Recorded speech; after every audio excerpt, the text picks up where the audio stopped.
ونعوذ بالله من شرور أنفسنا ومن سيئات أعمالنا من يهده الله فلا مضل له ومن يضلله فلا هادي له ونشهد أن لا إله إلا الله وحده لا شريك له ونشهد أن سيدنا ونبينا ومولانا محمدا عبده ورسوله صلى الله تعالى عليه وعلى آله وصحبه وبارك وسلم تسليما كثيرا كثيرا أما بعد فأعوذ بالله من الشيطان الرجيم بسم الله الرحمن الرحيم والذين جاهدوا فينا لنهدينهم سبلنا وإن الله لمع المحسنين وقال عليه الصلاة والسلام المؤمنون هينون لينون كالجمل الآنف إن قيد انقاد وإن أنيخ على صخرة استناخة أو كما قال عليه. میرے محترم دوستو بزرگوں عزیزو، اللہ رب العزت نے ہدایت کا وعدہ کیا ہے جہد پر. محنت تو ہر شخص کر رہا ہے، لیکن ہر محنت کرنے والا اپنی محنت میں کامیاب نہیں ہے. اللہ رب العزت نے کامیابی کے راستے، کامیابی کے طریقے متعین کر دیے ہیں، جو اس راستے کے علاوہ کسی بھی راستے سے آئے گا اور اس طریقے کے علاوہ دین کا کوئی بھی طریقہ پیش کرے گا، وہ اللہ کے یہاں قابل و قبول نہیں ہوگا. اللہ کے یہاں سے اجر اور ہدایت جہد پر ہے، مشقت پر نہیں ہے. کس پر ہے ہدایت؟ جہد پر. مشقت پر کوئی ہدایت نہیں ہے، مشقت پر کوئی اجر بھی نہیں ہے. اب سوال اس بات کا ہے کہ جہد میں مشقت میں کیا فرق ہے؟ کہ عمل کو بگاڑ کر پیش کرنا یہ مشقت ہے، اور عمل کو سنوار کر پیش کرنا یہ جہد ہے. عمل میں سب لگے ہوئے ہیں، نماز پڑھنے والے بھی، روزہ رکھنے والے بھی، حج کرنے والے بھی، صدقات کرنے والے بھی، خیر کے کاموں میں خرچ کرنے والے بھی، خیر کے کاموں میں سبقت کرنے والے، سب لگے ہوئے ہیں کام میں. لیکن اللہ کے یہاں اس عمل پر اجر اور ہدایت ہے جو عمل اللہ کے یہاں قابل قبول ہو. اس لیے کہتے ہیں کہ عمل سے زیادہ فکر ہونی چاہیے عمل کو قبول کروانے کی،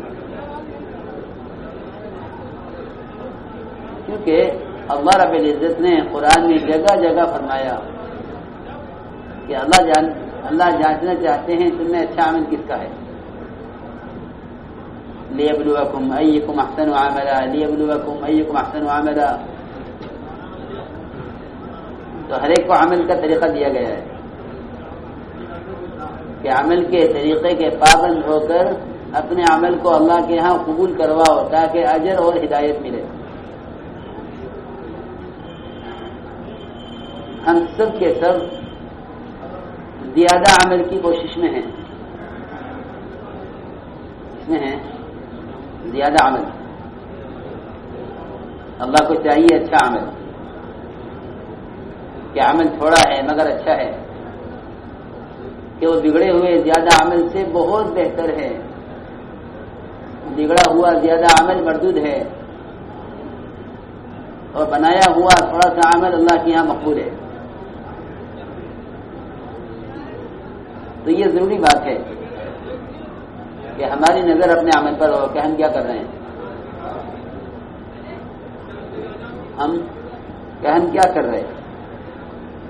میں طواف کر رہا تھا تو طواف میں ایک آدمی کو بھاگتے ہوئے دیکھا. میں نے پوچھا کیا کر رہے ہو؟ کہ مجھے زیادہ طواف کرنے ہیں، مجھے طواف زیادہ کرنے ہیں. میں نے کہا یہ طواف زیادہ کرنے سے اجر نہیں ملے گا، گناہ ملے گا، کیونکہ تو طواف کو بگاڑ رہا ہے کہ بگڑا ہوا عمل اللہ سے دوری کا سبب بنتا ہے، اور بنا ہوا عمل اللہ کے قرب کا سبب بنتا ہے۔ تو اللہ کے یہاں اپنے عمل کو سنوار کر بنا کر پیش کرو۔ سبقت اس میں ہے کہ کون کتنا اچھا عمل بنا کے پیش کرے، کون کتنا اچھا عمل بنا کر پیش کرے۔ سبقت اس میں ہے کہ صحابہ کرام کی صفت ہے کہ وہ خیر میں سبقت کرنے والے تھے۔ سبقت کرنے کا مطلب دوڑ نہیں ہے کہ نماز کے بعد دوڑ لگے کہ کندھے پھیلان کے آگے بڑھے، حالانکہ حرام ہے۔ کہ خیر میں سبقت کرنے کا مطلب یہ ہے کہ میرا عمل میرے ساتھی سے زیادہ اچھا ہو، جس کو کہتے ہیں خیر میں سبقت کرنا۔ اوس اور خزرج یہ دو بڑے خاندان تھے، بڑے قبیلے، ان دونوں کے درمیان سبقت اس میں ہوتی تھی کہ اگر کوئی کام اوس کے خاندان نے اچھا کیا ہے تو خزرج اس سے بہتر کر کے دکھلا گئے۔ ان دونوں خاندانوں میں یہ مقابلہ ہوتا تھا کہ اچھا عمل کس کا ہو۔ تو میرے عزیز دوستوں، بزرگوں، بڑی فکر کی بات ہے یہ کہ ہم اپنے عمل کو اللہ کے یہاں سنوار کر بنا کر پیش کریں۔ تو کسی خیر کے کام کی رغبت ہونا تو اچھی بات ہے، لیکن کندھے پھیلان کر آگے بڑھنا اور بیان کے لیے تسبیح چھوڑ دینا یا اپنی جگہ کو چھوڑ دینا تسبیحات سے پہلے، یہ بگڑا ہوا عمل ہے۔ سمجھتے تھے کہ جس کا مسجد کا عمل نہیں بنے گا اس کا بازار کا دین کبھی نہیں بنے گا، کہ کیونکہ یہ بگاڑ رہا ہے عمل کو بننے کی جگہ پر، جو عمل کے بگاڑے بننے کی جگہ پر، کہ وہ بگڑنے کی جگہ پر تو اور بگڑے گا۔ ہم دیکھتے ہیں نماز کے بعد، ہر نماز کے بعد، فجر کے بعد بھی، عصر کے بعد بھی، اور جمعرات میں خاص طور پر، کہ مجمع اپنی جگہ سے سلام پھرنے کے بعد اٹھنا شروع ہوتا ہے، حالانکہ اپنی جگہ بیٹھ کر تسبیحات کو پورا کرنا یہ نماز کی تکمیل کے ساتھ ہے کہ اپنے عمل کو مکمل کرو، اپنے عمل کو مکمل کرو۔ نماز کے بعد کی تسبیحات ہیں، علی رضی اللہ تعالیٰ عنہ نے یہ تسبیحات میدان جنگ میں بھی نہیں چھوڑی، حالانکہ میدان جنگ تو بڑے خطرے کا، وہاں تو نماز بھی دو حصوں میں کر دی گئی، صلاۃ خوف۔ یہ صلاۃ خوف کا طریقہ سارا بدل گیا، نماز کا طریقہ بدل گیا خوف کی وجہ سے، لیکن خوف کے موقع پر بھی تسبیحات نہیں چھوڑی کہ جان کا خطرہ ہے تسبیح چھوڑو۔ تو یہ فرمایا علی رضی اللہ عنہ اتنے قوا سے کہ اللہ تمہیں ہلاک کرے کہ میں وہاں تسبیح کہاں چھوڑ دیتا، کہاں؟ میدان جنگ میں، جنگ صفین میں۔ تو بڑی فکر کی بات ہے یہ کہ ہم عمل سے گزر رہے یا ہم عمل بنا رہے، ہم عمل سے گزر رہے یا عمل بنا رہے۔ دیکھو میرے دوستوں بزرگوں، یہ محنت تو تربیت کے لیے ہے، اگر خدا نہ کرے اس محنت میں تربیت نہ ہوئی اور آزادی پیدا ہوئی تو پھر حق کے بعد گمراہی کے سوا کچھ نہیں ہے، حق کے بعد گمراہی کے سوا اور کچھ نہیں ہے۔ فما ذا بعد الحق الا الضلال، کہ جو شخص بننے کی جگہ نہیں بنے گا کہ اس کے بننے کی کوئی اور جگہ نہیں ہے، کیونکہ مثال ہے کہ جو روٹی توے پر خراب ہو گئی وہ کہیں ٹھیک نہیں ہوگی، جو روٹی کہاں خراب ہو گئی توے پر، وہ کہیں ٹھیک نہیں ہوگی، کہ یہ بننے کی جگہ ہے۔ تو اپنے آپ کو پابند بناؤ اس کا. ہماری مسجد میں ہر جمعرات کے اندر دوڑ لگتی ہے کہ بیان کا شوق تو اچھی بات ہے، لیکن یہ دیکھو کہ اس شوق سے کون سا عمل خراب ہو رہا ہے. فرماتے تھے کہ ہر وقت اس فکر میں رہنا چاہیے کہ میرا رب مجھ سے اس وقت کیا چاہتا ہے. اس فکر میں رہنا چاہیے کہ میرا رب مجھ سے اس وقت مجھ سے میرا رب کیا چاہتا ہے. تو میں کر رہا تھا کہ یہ بنے گا جوہد، ورنہ یہ مشقت بنے گی. مشقت پر کوئی اجر نہیں ہے، کوئی ہدایت نہیں ہے. کہ اللہ رب العزت نے ہدایت کا وعدہ جوہد پر کیا ہے، مشقت پر نہیں کیا. تو محنت سب کر رہے، لیکن ہر محنت نہ ہدایت دلانے کے قابل ہے نہ اجر کے قابل ہے، سوائے اس محنت کے کہ جس محنت کو یہ سنوار کر پیش کرے. اللہ رب العزت کے یہاں جوہد پر ہدایت ہے. اس لیے میرے محترم دوستوں، بزرگوں، عزیزوں، اپنی محنت کو نبی کے طریقے پر لاؤ. سنت کہتے ہیں نبی کے طریقے کو، سنت کہتے ہیں نبی کے طریقے کو، کہ جو میں کر رہا ہے اس میں نبی کا طریقہ کیا ہے. کہ جو عمل نبی کے طریقے سے ہٹ جائے گا وہ سنت نہیں رہے گا. ہمارے ایسا فرماتے تھے کہ میرے کام کا مقصد ہی احیاء سنت ہے، اور کوئی مقصد نہیں ہے. کام کا مقصد کیا ہے؟ احیاء سنت. یہ کام کا مقصد احیاء سنت ہے. کیونکہ میرے دوستوں حدیث میں آتا ہے کہ مومن اللہ کی اطاعت میں نکیل پڑے ہوئے اونٹ کی طرح ہے. اس کو جہاں چلاؤ گے، جس طرح چلاؤ گے، جہاں بٹھاؤ گے، جیسے بٹھاؤ گے، کہ اگر اس کو بٹھایا جائے گرم چٹان پر تو یہ بیٹھ جائے گا، کیونکہ نکل پڑی ہوئی ہے. کہ بندے کو اللہ کے احکامات میں جب غفلت ہوتی ہے، جب یقین بگڑ جاتے ہیں. کیا بگڑ جانے؟ یقین بگڑ جانے. کہ دین کے سارے شعبوں پر ایمان کے ضعف کا اثر پڑتا ہے.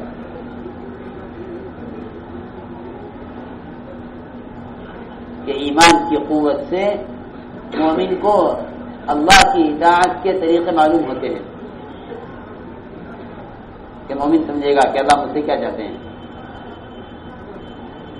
تو جتنا دین کے شعبے میں ضعف ہے وہ سب ایمان کی وجہ سے ہے. اس لیے اس کام کا سب سے پہلا مقصد ہے کہ ایمان کو سیکھو ایمانی علامتوں کے ساتھ. ایمان سیکھا جائے ایمانی علامتوں کے ساتھ. کہ ایمان سیکھا جائے ایمان کی علامتوں کے ساتھ. تو ایمان کی علامت حدیث نے یہ بتلائی ہے کہ مومن اللہ کی اطاعت میں نکیل پڑے ہوئے اونٹ کی طرح ہے. جدھر اس کو چلاؤ گے چلے گا، جہاں بٹھاؤ گے بیٹھ جائے گا. کہیں کہ یہ ایمان کیسے حاصل ہو، یہ ایمان کیسے حاصل ہو؟ کہ اس ایمان کو حاصل کرنے کے لیے کلمہ لا الہ الا اللہ کو دعوت میں لانا ہوگا.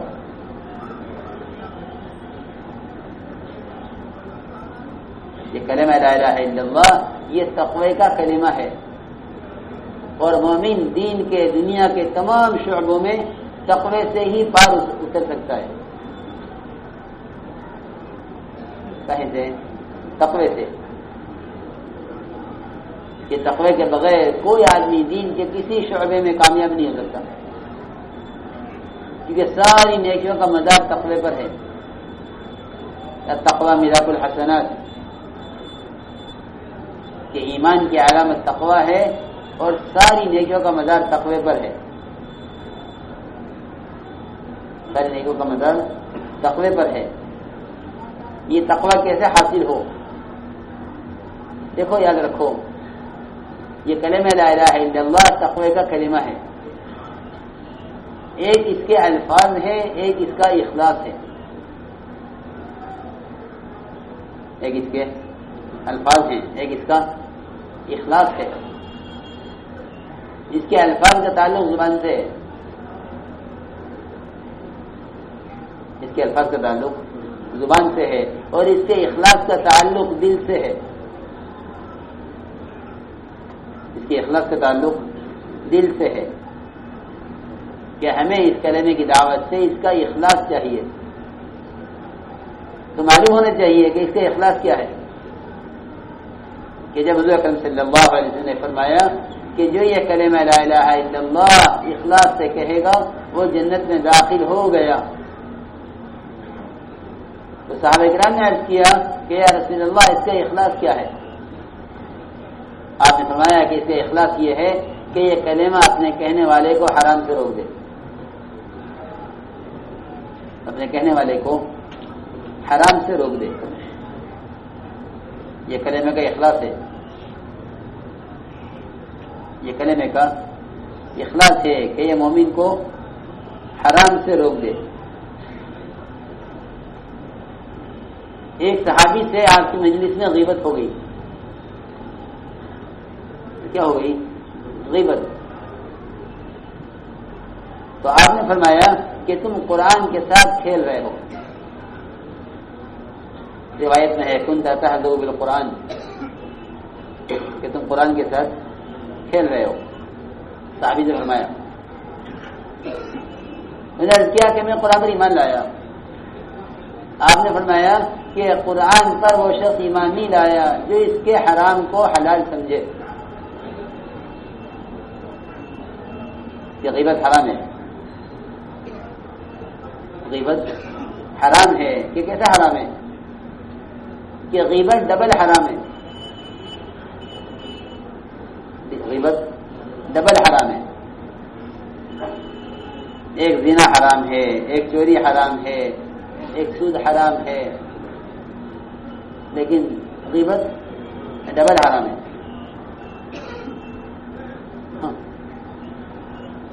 أَيُحِبُّ أَحَدُكُمْ أَن يَأْكُلَ لَحْمَ أَخِيهِ مَيْتًا، کہ تم میں سے ایک شخص یہ چاہتا ہے کہ وہ اپنے بھائی کا گوشت کھاوے مردار. کہ بھائی کا گوشت حرام، خیر وہ ذبح کیا ہوا نہیں بلکہ مردار، کہ مردار ہونا حرام ہے. جی ہاں، مردار ہونا حرام اور بھائی کا گوشت ہونا دوسرا حرام ہے. تو غیبت ڈبل حرام ہے. غیبت ڈبل حرام ہے، اور غیبت زنا سے بڑا گناہ ہے.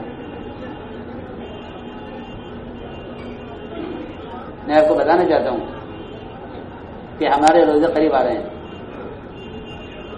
تو لوگ یہ سمجھیں گے کہ روزے کا مطلب یہ ہے کہ اس میں کھانا نہیں ہے، پینا نہیں ہے، صحبت نہیں کرنی ہے،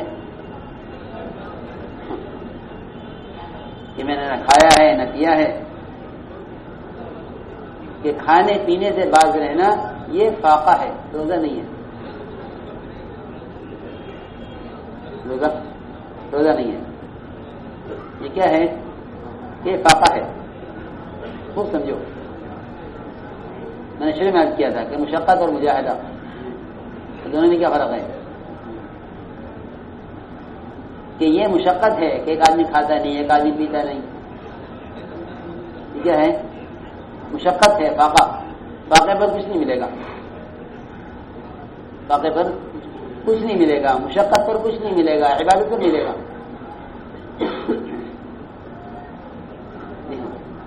حدیث میں آتا ہے، ابن ماجہ شریف کی روایت ہے کہ بہت سے روزے دار ہیں کہ ان کا روزہ اللہ کے یہاں بھوک سے زیادہ نہیں ہے. رب صائم ليس له من صيامه الا الجوع رب قائم ليس له من قيامه الا السحر. صحیح روایت ہے کہ بہت سے روزے دار کہ ان کا روزہ سوائے بھوک کے اور کچھ نہیں ہے، اور بہت سے راتوں کو جاگنے والے کہ ان کا جاگنا کہ ان کی عبادت سوائے جاگنے کے کچھ نہیں ہے، کہ ان کا جاگنا عبادت نہیں ہے، بلکہ ان کی رات بھر کی عبادت سوائے جاگنے کے کچھ نہیں ہے۔ اس طرح فرق کیا ہے مشقت میں اور عبادت میں، اور فاقے میں اور روزے میں، جی ہاں، اور رات کے جاگنے میں اور عبادت میں فرق کیا ہے۔ کہ کیسے فرق کیا؟ کہ فرق کیا ہے ایمان سے۔ سنو، روزے کا ظاہر ہے کہ روزے کا ظاہر جو ہے وہ مشقت ہے، جی ہاں، کہ کھانے پینے سے تو وہ شخص بھی باز رہ سکتا ہے جس کو ڈاکٹر یہ کہہ رہے ہیں کہ آپ کو اتنا وقت تک کچھ نہیں لینا، جی ہاں، کہ اس کا روزہ نہیں ہے، یعنی روزہ عبادت ہے۔ تو میرے محترم دوستوں، میں عرض کر رہا تھا کہ غیبت ایک ایسا گناہ ہے جس کو حدیث میں زنا سے بڑا گناہ فرمایا گیا، حالانکہ زانی بت پرست کی طرح ہے، زانی کیسا ہے؟ بت پرست کی طرح، لیکن غیبت کرنے والا زنا سے بڑا گناہگار ہے۔ اور صحابہ کو تعجب ہوا اس پر، صحابہ کیا نے عرض کیا کہ رسول اللہ زنا تو بڑا گناہ ہے، غیبت اس سے بڑا گناہ کیسے ہو سکتا ہے؟ تو آپ نے فرمایا کہ غیبت زنا سے بڑا گناہ اس لیے ہے کہ اللہ کے یہاں زنا کی توبہ ہے، غیبت کی توبہ نہیں ہے۔ اللہ کے یہاں زنا کی توبہ ہے لیکن غیبت کی توبہ نہیں ہے۔ کیوں غیبت کی توبہ نہیں ہے؟ کہ غیبت کی توبہ اس لیے نہیں ہے کہ غیبت کرنے والے سے متعلق ہے کہ جس کی غیبت کی ہے اس سے معافی مانگو، اس کی توبہ اللہ کی نہیں ہے۔ یہ ہے ایمان، کہ ایمان کے ساتھ عبادت۔ تو آپ کی مجلس میں جس سے غیبت ہوئی، آپ نے فرمایا کہ تم قرآن پر ایمان نہیں لائے۔ ما آمن بالقرآن من استحل محارما، کہ ایمان نہیں لایا وہ شخص قرآن پر جو اس کے حرام کو حلال سمجھے۔ جی ہاں، اس لیے حضور اکرم صلی اللہ علیہ وسلم نے اپنے سارے مدینے والوں کو حکم دیا روزہ رکھنے کا، کہ سب روزہ رکھیں اور کوئی میری اجازت کے بغیر افطار نہ کرے، کوئی اجازت کے بغیر افطار نہ کرے۔ چنانچہ ایک آدمی آتا، آپ کے سامنے اجازت لیتا ہے، آپ اس کی اجازت دیتے وہ افطار کرتا۔ اور دو لڑکیوں نے یہ کہلوایا کہ یا رسول اللہ ہمیں آپ کے پاس آتے ہوئے شرم آتی ہے، ہمیں آپ اجازت دیجیے کہ ہم یہاں افطار کر لیں۔ آپ فرمایا کہ نہیں، ان کو میرے پاس لے کر آؤ، ان کو میرے پاس لے کر آؤ۔ پھر آدمی آیا کہ نہیں یا رسول اللہ صبح سے شام ہو گئی ان کو روزہ رکھے ہوئے، آپ ان کی اجازت دیجیے کہ وہ افطار کر لیں۔ فرمایا کہ نہیں، ان کو یہاں لے کر آؤ۔ چنانچہ انہیں زبردستی لایا گیا، روایت میں پھر آپ نے پیالہ منگوایا ہے، فرمایا کہ اس پیالے میں قے کرو۔ تو وہ پیالہ کچے گوشت سے بھر گیا، تازہ گوشت۔ کچا گوشت انسان نہیں کھا سکتا، لیکن پیالے میں کچا گوشت قے میں نکلا۔ دوسری سے کہا کہ تم بھی قے کر، اس نے بھی قے کی، تو پورا پیالہ کچے گوشت سے بھر گیا، تازہ گوشت کچا۔ حالانکہ یہ بات تصور بھی نہیں آ سکتی کہ ان بچیوں نے تازہ گوشت کھایا ہو، کہ تازہ گوشت تو کچا گوشت جانور کھا سکتا ہے، انسان نہیں کھا سکتا۔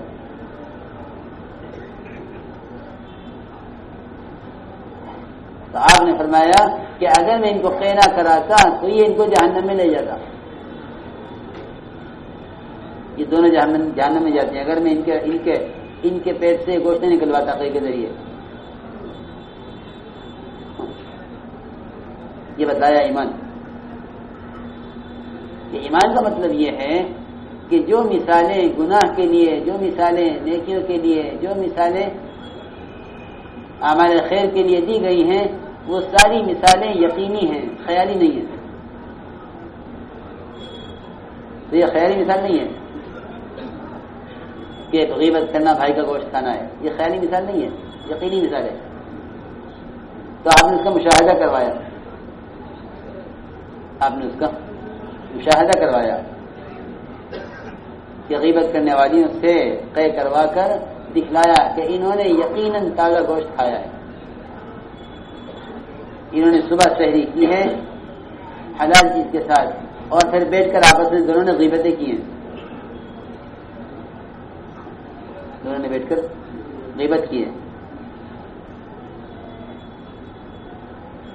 تو میرے محترم دوستو، بات یوں ہے کہ ہمیں اپنی عبادت کو، اپنی تراویح کو، اپنے روزے کو کیا بنانا ہے؟ عبادت کی مشقت عبادت بنانا ہے. کہ روزہ تو ایسا عمل ہے کہ اس کا اجر اللہ خود دے گا. باقی جتنے اعمال کے اجور ہیں وہ اللہ فرشتوں سے دلوائیں گے، ان کو یہ دے دو، ان کو یہ دے دو، ان کو یہ دے دو. باقی اعمال کے اجور حکم سے ملیں گے، باقی اعمال کے اجور حکم سے ملیں گے. اور روزے کا اجر اللہ خود دیں گے. روایت میں آنا اجزی بھی کہ میں اس کو اجر خود دوں گا. میں نے کہا نہیں، اجزی بھی نہیں ہے، اجزا بھی ہے. اجزا بھی کہ سارے اعمال کا تو میں بندے کو اجر دوں گا، اور روزے کا کہ میں خود اس کا ہو جاؤں گا. جی ہاں، نماز کے بدلے میں تو کیا ملے گا؟ اجر ملے گا. جی ہاں، اور روزے کے اور روزے کے بدلے میں کہ روزے کے بدلے میں اللہ خود ملیں گے.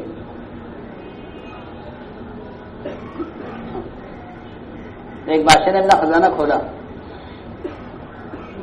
کہ جس کو جو لینا ہے لے لو. تو سب نے سونا، چاندی، جواہرات، دینار، درہم سب لے لیے. ایک آدمی ایک طرف کھڑا ہوا کہ کیا چاہیے؟ کہ نہیں مجھے کچھ نہیں. کہ نہیں کچھ تو لے لے. کہ نہیں مجھے تو آپ کی ضرورت ہے، میں آپ کو چاہتا ہوں. کہ اس کے لیے کیا کمی ہے؟ من کان للہ کان اللہ لہ، کہ جو اللہ کا ہو جاوے کہ اللہ اس کا ہو جاوے. تو بات دوستوں بزرگوں یوں ہے، ورنہ ساری عبادتیں اب عادت بن گئی ہیں. کیا بن گئی ہیں؟ عادت. کہ روزہ کی عادت ہے، تراویح کی اس کی عادت ہے. تو عادت جو ہے غفلت پیدا کرتی ہے، اور عبادت ذاکر بناتی ہے. عبادت ذاکر بناتی ہے اور عادت غافل بنا دیتی ہے. یہ عبادت ذاکر بناوے اور عادت کہ عادت تو غفلت پیدا کرتی ہے. کہ یہ روزہ رکھ رہا ہے بطور عادت کے، یہ نماز پڑھ رہا ہے بطور عادت کے. اس لیے میرے محترم دوستوں، ہمیں اس روزے کو ایمان پر لانا ہے. روزے کو ایمان پر لانا ہے. کہ سب سے زیادہ اس بات کی فکر کیجو کہ صرف کھانے پینے سے باز رہنا روزہ نہیں ہے. یہ تو روزے کا ظاہر ہے کہ باطن کیا ہے اس کا. کہ اس کا باطن یہ ہے کہ جیسے ایک شخص نے نماز کی نیت باندھ لی، نماز کی نیت باندھ لی کہ اب سلام پھرنے تک کچھ نہیں کر سکتا. کہ ہر عمل کا ایک ابتدا ہے، ایک اس کا منتہا ہے. کہ جس طرح نماز کی ابتدا اس کا منتہا ہے، کہ اس طرح روزے کی ابتدا اس کا منتہا ہے.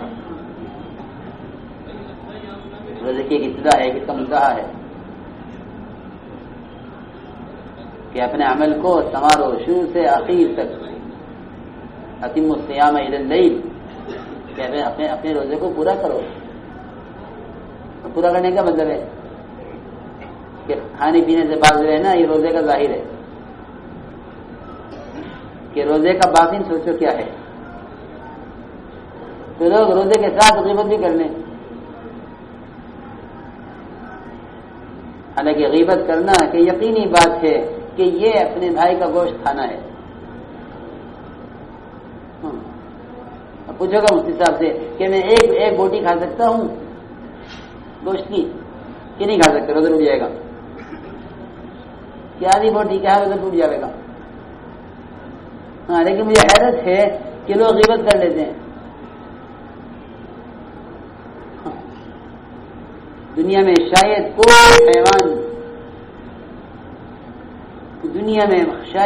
کوئی حیوان ایسا ہو،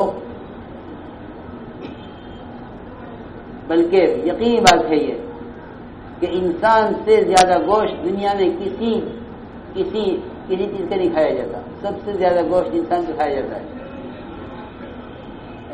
سب سے زیادہ گوشت کس کا؟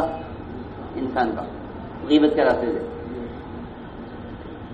سب سے زیادہ گوشت، جو دنیا میں کوئی جانور ایسا نہیں جس کا گوشت انسان سے زیادہ کھایا جاتا ہو. سب سے زیادہ گوشت انسان کا کھایا جاتا ہے. کہیں کے راستے؟ غیبت کے راستے سے. اس لیے میرے دوستوں بزرگوں، دیکھو یہ مہینہ عبادت کا، دعوت کا، سمجھتے تھے کہ اس مہینے کا اثر اس مہینے کا اثر 11 مہینوں پر پڑے گا. جس چیز کو تم سنوارنا چاہو، بنانا چاہو، سمجھتے تھے جس چیز میں تم ترقی چاہو اس کو اس مہینے میں زیادہ کرو، اس کو اس مہینے میں زیادہ کرو. کیونکہ رمضان کا مہینہ باقی 11 مہینوں میں ترقی دینے کے لیے آتا ہے.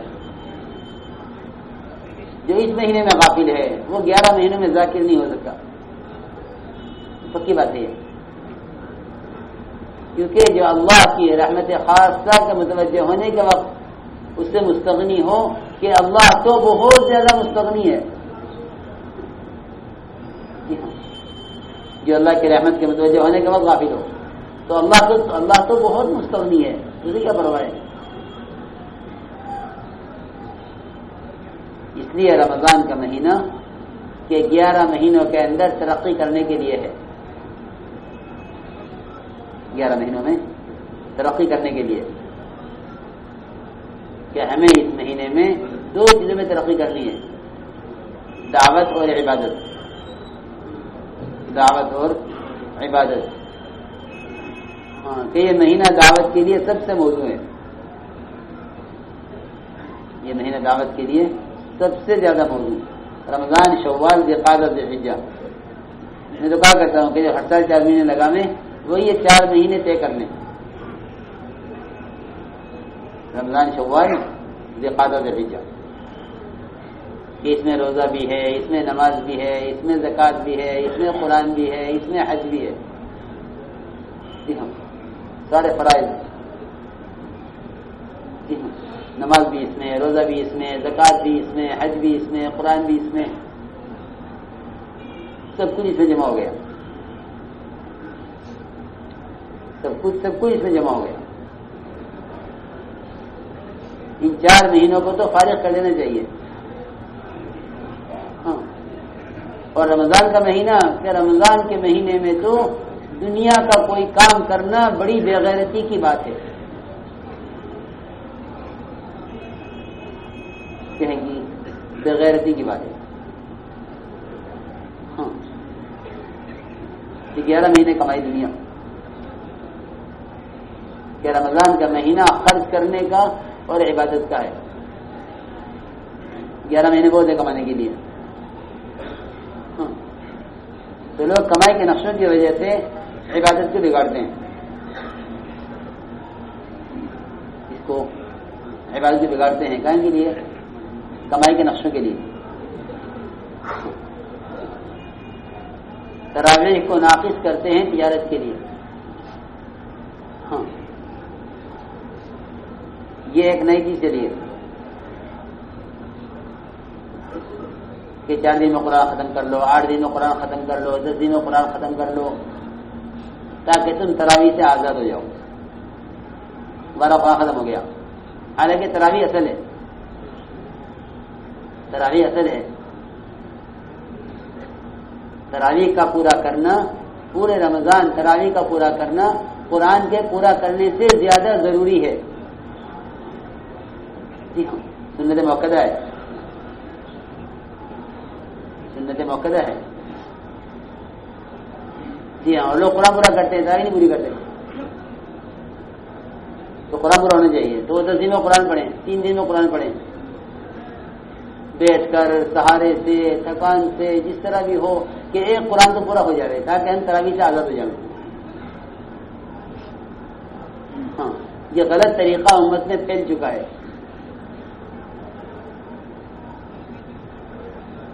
یہ غلط طریقہ امت میں پھیل چکا.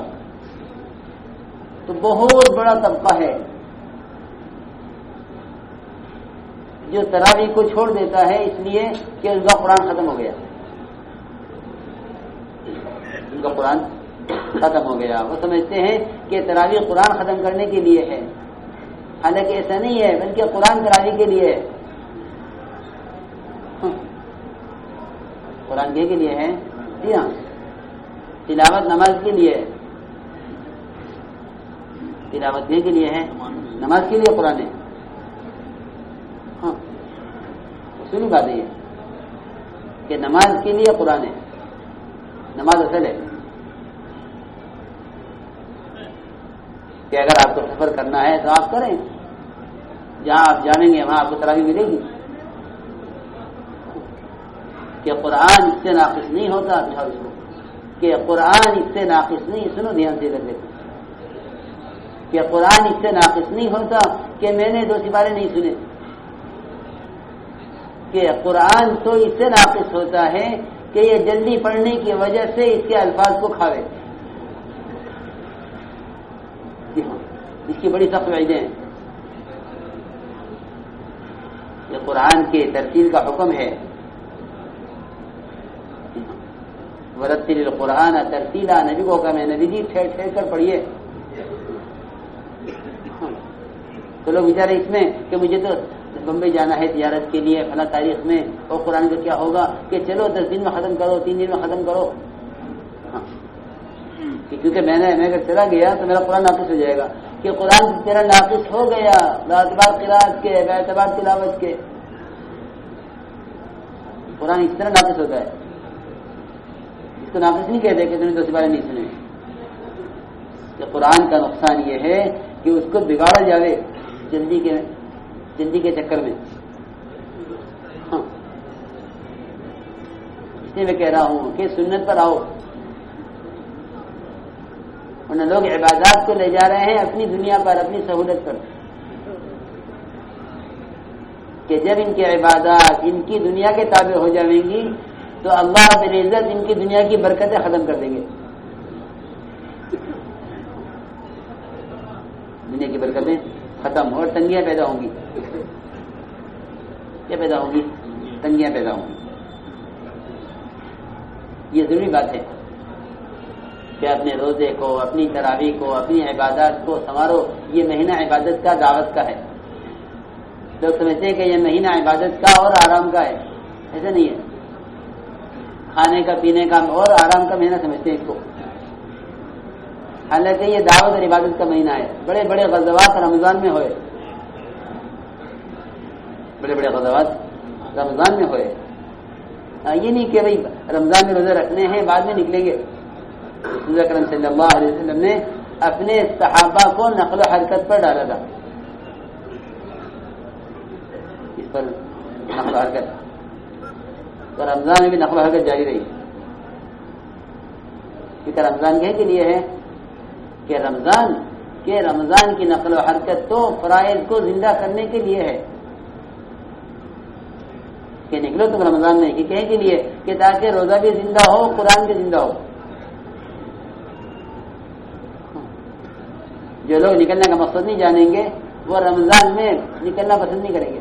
کہ نکلنے کا مقصد تو یہ ہے کہ فرائض زندہ ہو،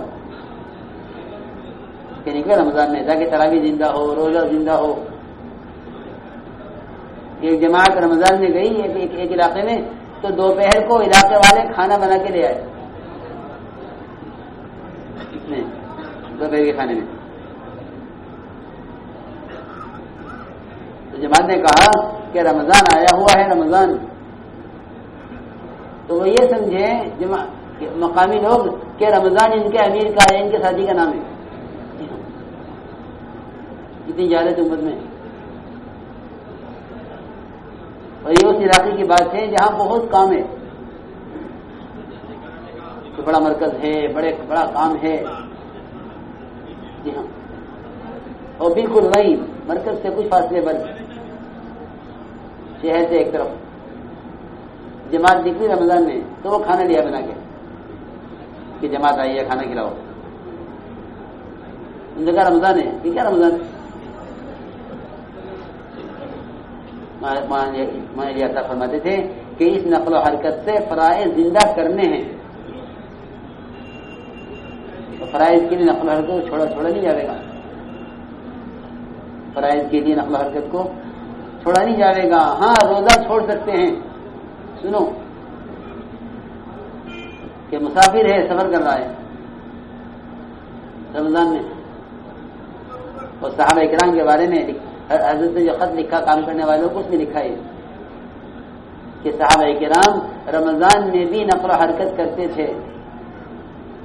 اگر ضرورت محسوس کرتے تھے تو روزہ کھول دیا کرتے تھے، مگر نقل و حرکت میں کمی نہیں آنے دیتے تھے. نقل و حرکت میں کمی نہیں آنے دیتے. اگر ضرورت محسوس کرتے تو روزہ کھول دیتے. چنانچہ ایک سفر میں صحابہ نے روزے رکھے، بعض نے رکھے، بعض نے نہیں رکھے. حضور اکرم صلی اللہ علیہ وسلم اور عبداللہ بن رواحہ، ان دونوں کا روزہ تھا اور کسی کا روزہ نہیں تھا. اور کسی کا روزہ نہیں تھا. سفر میں دیکھا کہ سفر میں روزہ چھوڑنے کی رخصت ہے، بعد میں قضا کرے. جی ہاں، عبداللہ بن رواحہ اور آپ صلی اللہ علیہ وسلم، ان دو کا روزہ تھا، باقی کسی کا روزہ نہیں تھا. جی ہاں. تو جب صحابہ جا کے اترے تو جن کا روزہ تھا وہ تو جا کے بیچارے پیاس میں، بھوک میں، ضعف میں لیٹ گئے. تو جن کا روزہ نہیں تھا، کہ جن کا روزہ نہیں تھا انہوں نے سارے جانوروں کو پانی پلایا، چارہ کھلایا، اور روزے داروں کے آرام کا، راحت کا انتظام کیا، خیمے لگائے. تو آپ نے فرمایا کہ آج روزہ کھولنے والے اللہ کے راستے میں خدمت کی وجہ سے روزہ رکھنے والوں سے اجر میں آگے بڑھ گئے.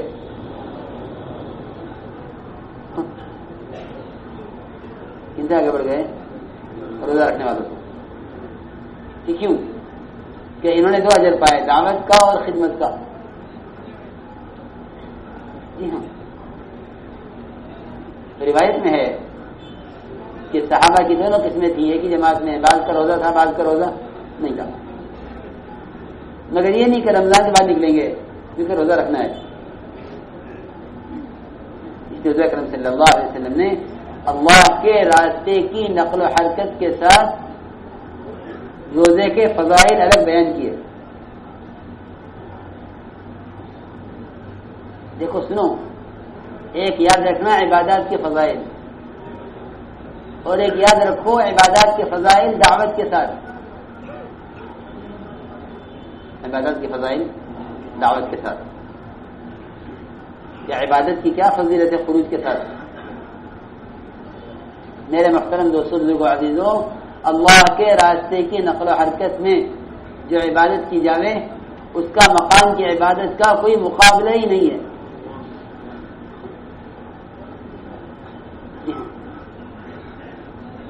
آپ اندازہ کریں، جمعہ کا دن صبح جماعت تیار کی آپ صلی اللہ علیہ وسلم نے. میں آپ کو بتاؤں کہ عبادت کی وجہ سے خروج میں اگر تاخیر ہوگی تو کتنی بڑی فضیلت ہاتھ سے نکل جائے گی. سنو دھیان سے، اگر عبادت کی وجہ سے اللہ کے راستے میں نکلنے میں تاخیر کی تو کتنی بڑی فضیلت ہاتھ سے نکل جائے گی. اس کو دھیان سے سننا. عبداللہ بن رواحہ رضی اللہ تعالیٰ عنہ کو صبح ایک جماعت میں جوڑا گیا، جماعت روانہ ہو گئی، عبداللہ بن رواحہ ٹھہر گئے. آپ ہمارے عبداللہ تم گئے نہیں صبح جماعت میں؟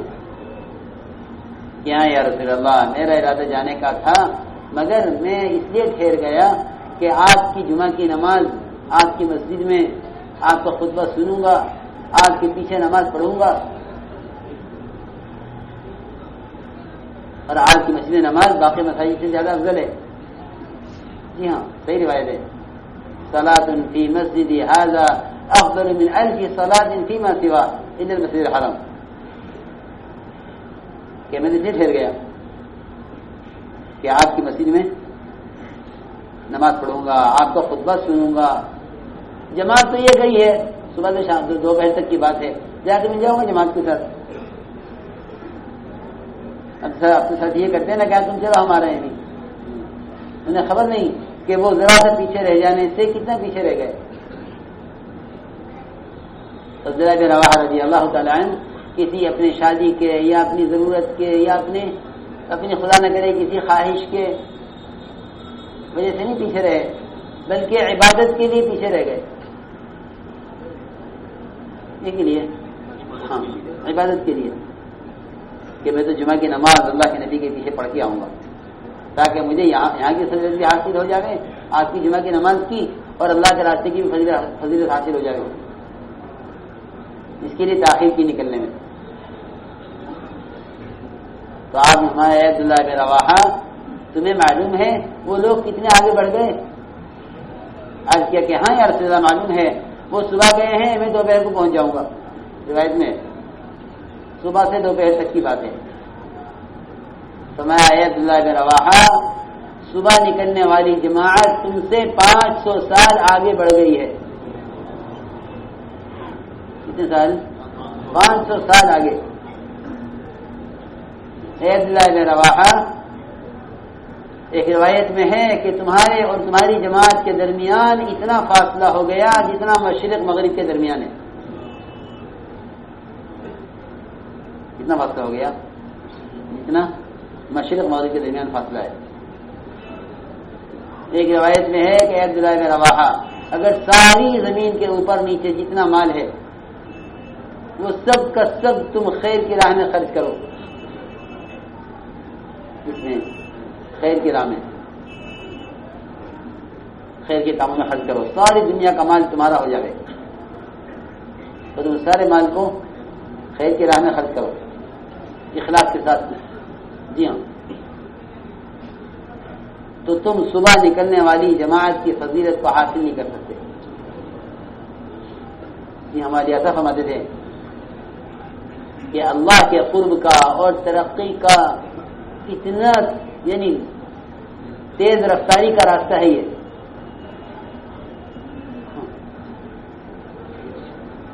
کہ ایک جامع ہائی وے سے ہاں اور ایک جامع چھوٹے راستے سے گاؤں. تو یہ کہیں کہ وہ جلدی پہنچ جائیں گے. یہ کہاں سے آئے کہ امرنگ روڈ سے آئے، باہر سے جلدی پہنچ گئے. کہ اللہ کے راستے کی نقل و حرکت عبادات میں زیادہ ترقی دینے والی ہے. اس لیے مولانا صاحب فرماتے تھے کہ جس چیز میں تم ترقی چاہو، جس چیز میں تم لوگ ترقی چاہو اس کو اس مہینے میں زیادہ کرو. تلاوت میں، عبادت میں، نمازوں میں، ذکر میں، تہجد میں. اور پھر دونوں طرف سے مدد ملی ہوئی ہے کہ شیاطین قید کر دیے گئے. جی ہاں شیاطین قید کر دیے گئے. جتنے بڑے بڑے شیاطین ہیں خاص طور پر ان سب کو قید کر دیا گیا کہ شیاطین تو یوں قید ہو گئے اور نفس جو ہے وہ مارا گیا خواہش کے دبنے سے نفس دب جاتا ہے. کہ بہترین موقع ہے تیرے لیے تو یہ کہ سب سے بڑا غافل ہے وہ شخص جو رمضان کے مہینے کو دعوت عبادت کے لیے غنیمت نہ سمجھے، سب سے زیادہ محروم، ہاں سب سے بڑی محرومی ہے کہ جو رمضان کے مہینے کو دعوت عبادت کے لیے غنیمت نہ جانے، وہ سب سے بڑا محروم ہے۔ کیونکہ اس سے بڑا محروم کون ہوگا کہ جس کی محرومی پر جبرائیل بددعا کر رہے ہیں اور اللہ کے نبی آمین کہہ رہے ہیں۔ جی ہاں، اسی پر ہے وہ آمین اور دعا، اس کی جبرائیل علیہ السلام جو بددعا کر رہے ہیں، جی ہاں، کہ اللہ کی رحمت سے دور ہو گیا وہ شخص کہ جس سے یہ مہینہ گزر جاوے اور اس کی مغفرت نہ ہو، اور جس کو بڑھاپے والدین ملے اور وہ اپنی مغفرت ان کی خدمت سے نہ کرا سکے، وہ کیا ہو گیا؟ اللہ کی رحمت سے دور ہو گیا۔ تو آپ کیا فرما رہے ہیں؟ آپ ہمت پر چڑھتے ہوئے آمین آمین کہہ رہے ہیں اور لوگ آپ کی آمین تو سن رہے اور بددعا آپ کو سننے میں نہیں آ رہی۔ اور صحابہ نے کیا کہ یا رسول اللہ، آپ آمین کس کی دعا پہ کہہ رہے تھے؟ ہم نے تو آپ کو کبھی ایسا کرتے ہوئے سنا نہیں کہ ہاں بددعا جبرائیل کر رہے تھے اور آمین لوگ سنو، کہ سارے ملائک میں سب سے افضل امین جبرائیل، وہ بددعا کریں اور آمین کون کہے؟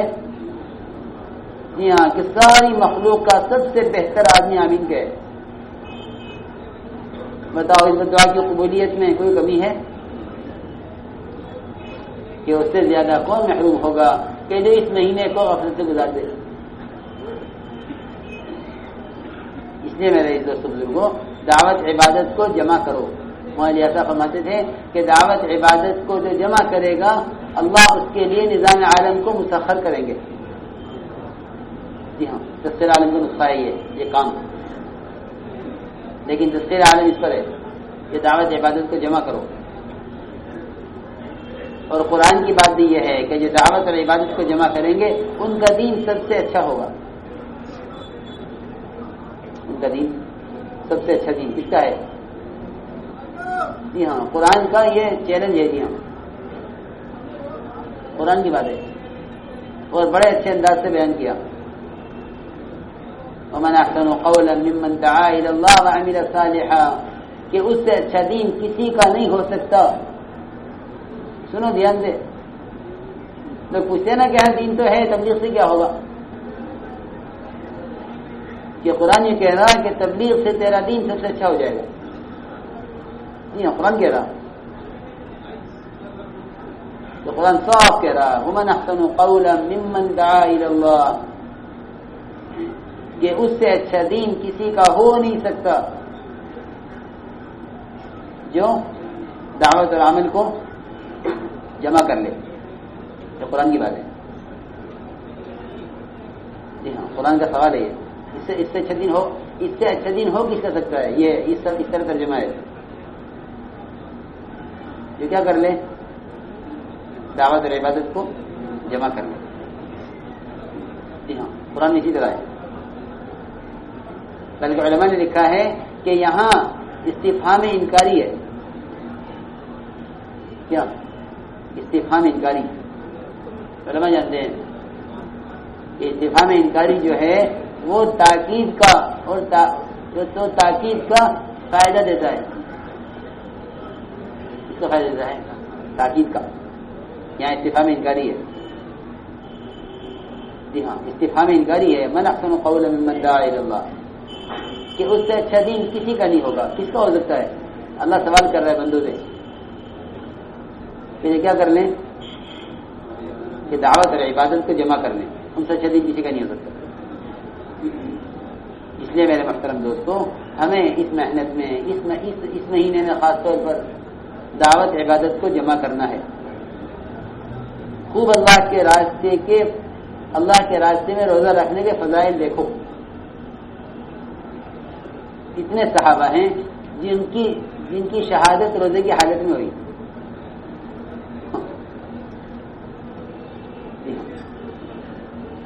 صحابی پوچھ رہے ہیں کہ دیکھو کہ لوگوں نے اصرار کر لیا ہے، اور زخموں سے چور پڑے ہوئے کہ دیکھو پوچھو لوگوں نے اصرار کر لیا کہ نہیں بھی نہیں کیا. پھر آپ کے لیے پانی لاؤں کہ ہاں لاؤ پانی. تو پانی آیا، پانی دھار میں لے کر آیا پانی پلانے کے لیے، افطار کے لیے. تو وہ غروب سے پہلے ہی جان نکل گئی، غروب سے پہلے افطار کی حالت میں، روزے کی حالت میں. تو یہ کہیں کہ ان کا اجر مسلسل ہو گیا، کہ جو عمل کرتا ہوا گیا ہے اس کا عمل اس کے عمل کا اجر مسلسل ہے. جی ہاں. تو اللہ کے راستے کی نقل و حرکت کے ساتھ عبادات کا مقام کی عبادات کے ساتھ کوئی مقابلہ ہی نہیں ہے. دیکھو فضائل. بھائی دوستوں بزرگوں عزیزوں، ہمارا نکلنا جو ہے نا وہ اپنی دنیا کو سامنے رکھ کر ہے کہ مجھے کب نکلنا چاہیے. میری دکان، میرا کارخانہ، میری بیوی، میرے رشتے دار، میرا اپنا دنیاوی نظام مجھے کب نکلنے کی اجازت دیتا ہے. اگر یہ مزاج بن گیا نا تو پھر تبلیغ ایک پروگرام ہوگا، ایک تنظیم ہوگی. کیونکہ تنظیمیں چلتی ہیں دنیا کو سامنے رکھ کر، دعوت چلتی ہے، عبادت اور دعوت چلتی ہے مجاہدے کو سامنے رکھ کر، دین کے تقاضوں کو سامنے رکھ کے چلو. تو یہ بہترین موقع ہے اللہ کے راستے میں نکلنے کا کہ رمضان میں دعوت کو، عبادت کو جمع کرو. کہ جس چیز کو تم زیادہ، جس چیز میں ترقی چاہو اس کو اس مہینے میں زیادہ کرو. اور تو نقل و حرکت تو اس رمضان کے مہینے میں زیادہ چاہتے ہیں تاکہ قرآن، نماز، روزہ زندہ ہو. ہم نے حافظ صاحب کہنے لگے کہ وقت مجھے لگانا ہے مگر رمضان میں نہیں نکل سکتا. کہ کیوں؟ کہ مجھے قرآن سنانا ہے. حافظ صاحب کیا کہنے لگے کہ مجھے قرآن سنانا ہے. میں نے کہا میں تمہیں قرآن سنانے کے لیے نکالنا چاہ رہا ہوں. ہمارا مقصد ہی یہی ہے کہ تم قرآن سناؤ نکل کے. کیا کرو کہ قرآن سناؤ نکل کے. جی ہاں. ایسے علاقوں میں حفاظ نے جا کے تراویح پڑھائی جہاں لوگ تراویح کو جانتے نہیں تھے کہ یہ کیا چیز ہے. جی ہاں.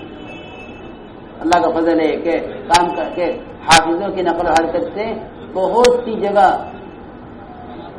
تراویح زندہ ہوگی، بہت سی مساجد میں.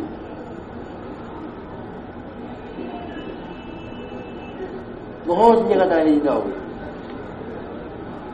تو ہم نے کہا حافظ صاحب سے کہ ہاں آپ کو تراویح سنانی ہے کہ جو وقت اگر آ گیا اس کو اپنی مسجد میں اپنی جگہ امام بنا دو اور تم نکل جاؤ. یہ معمول تھا حضرت کا کہ جو وقت اگر آتے تھے ان سے اعتکاف کرواتے اور جن کا وقت باقی ہوتا ان کو رمضان کے مہینے میں نکالتے. حضرت فرماتے تھے کہ صحابہ کرام کی ترتیب یہ تھی کہ وہ رمضان کی تنہائی کو قربان کرتے تھے دعوت کے لیے. رمضان کی تنہائی کو قربان کرتے تھے دعوت کے لیے. اس لیے میرے بزرگ دوستوں عزیزوں اس کے لیے ارادے فرماؤ، نیت فرماؤ کہ انشاءاللہ ہمیں اس مہینے میں اللہ کے راستے میں نکلنا ہے تاکہ دعوت اور عبادت کو جمع کریں تو عبادات میں خود بھی ترقی کریں اور عبادات امت میں زندہ ہوں. کیونکہ دعوت فرائض کو زندہ کرنے کے لیے ہے. اس کے لیے ہمت فرماؤ، قدم اٹھاؤ جلدی جلدی.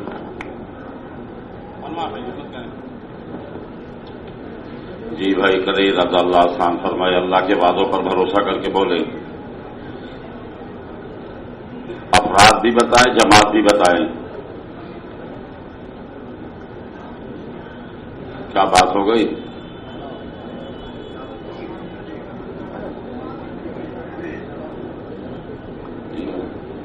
ارے کرو ارادہ. یہ بیٹھے تو دلی والے کھڑے ہوئے. ہمیں کل ہمت کرے اللہ آسان فرمائے.